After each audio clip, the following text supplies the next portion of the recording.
Scusa, dove saremmo qua?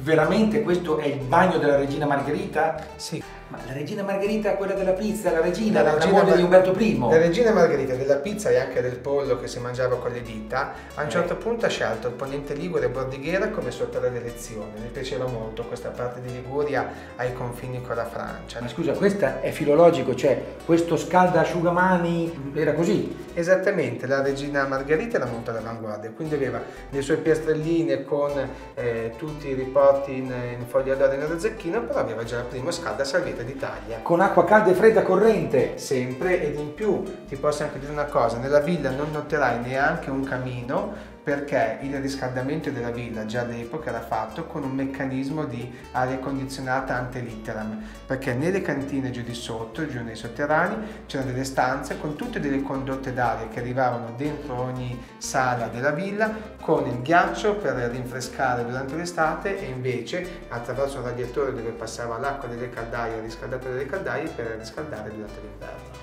La Regina Margherita è la prima turista non per caso di Bordighera.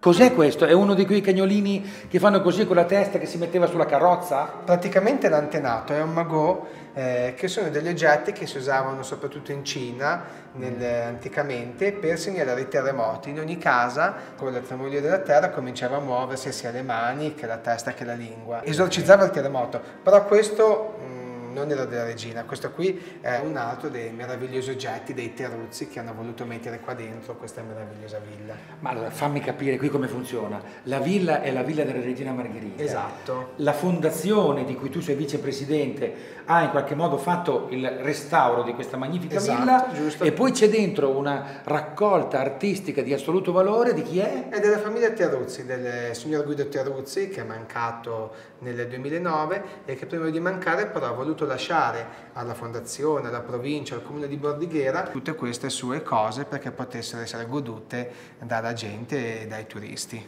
Scusa, proprio da turista, non è male questo rapporto pubblico-privato? No, per noi è stato anche un gran colpo di fortuna perché al signor Terruzzi gli è piaciuta talmente tanto la Villa della Regina, se n'è innamorato e dato che i soggetti pubblici non hanno mai soldi, questo ormai Ma dai, questa è una notizia, sì. Abbiamo imparato, ha pagato lui tutto il restauro, l'adeguamento museale per oltre 6,5 milioni, facendoci veramente un bel regalo. E il risultato è strepitoso, è bellissimo sto posto qua.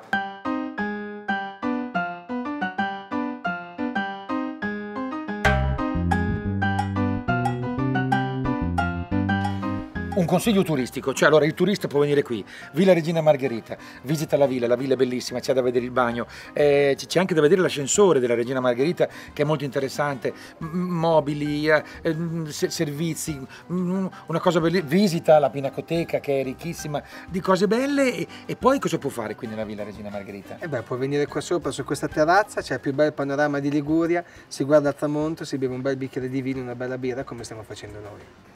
Beh, non è male come consiglio turistico.